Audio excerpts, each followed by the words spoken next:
Hello and welcome back to the Second Chance to Live channel here on YouTube. I'm happy to see that you decided to stop by to watch this video presentation.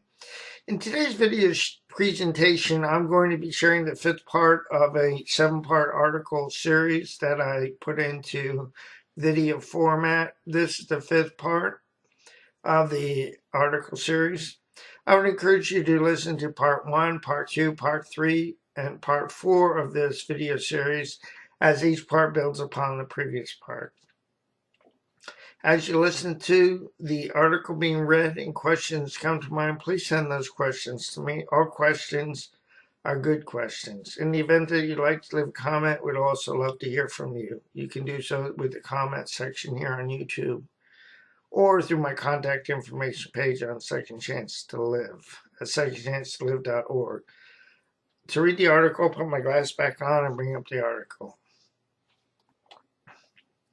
I want to thank you for your time. Here's the article: Traumatic Brain Injury and the Grieving Process, Awareness, Part 5.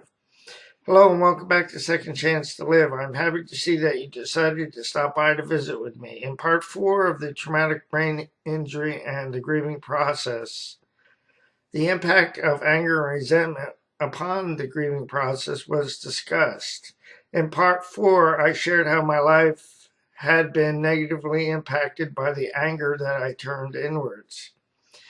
I then went on to share how denial sought through shame to thwart my spiritual and emotional energy. In Part 4, I shared how I discovered that shame, fueled by my internalized anger, perpetuated my denial, negativity, criticism, and a judgmental attitude toward other people and myself. I found that the impact of my negativity, criticism, and my judgmental attitudes proved to be counterproductive to being able to accept my reality.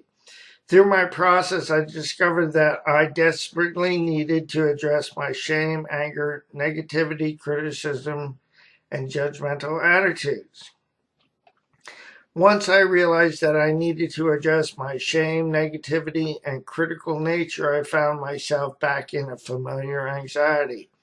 Upon further examination, I discovered that my anxiety stemmed from my fear of physical and emotional abandonment.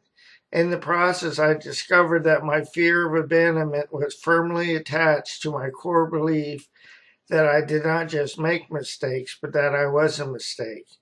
As I have shared throughout this series, for many years I believed that I did not just make mistakes, but that I was a mistake. Consequently, I lived in a state of shame, which perpetuated my negativity, internalized anger projected onto other people through judgmental attitudes, and negativity.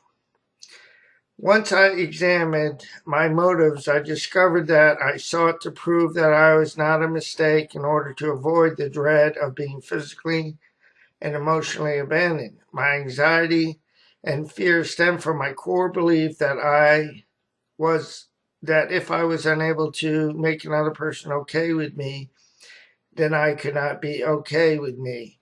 So the dance that I did, which was a toxic shame-based codependent dance, was that if in the event that you were not okay, it was my fault. Therefore, it was my responsibility to make you okay so that we could be okay before I could hope to be okay with me.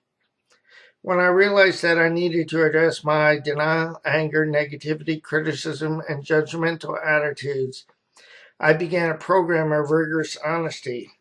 I found that I needed to examine the resentments that I held onto toward other people and myself. In my process, I found that by examining my resentments, I was able to look at the patterns that I maintained in my relationships with other people and myself. Through my process, I discovered that the resentments that I held toward other people and myself actually sustained my denial, anger, negativity, criticism, and judgmental attitudes. This is the end of part 5 of this video series. Again, I want to thank you for being here.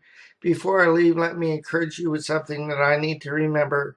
Please do not give up on yourself, a loving God, or your process, because more will be revealed in time. The pieces of the puzzle will come together in the correct order and at the right time. I'll say so long for now. Have a great day, and God bless both you and your family. So long now.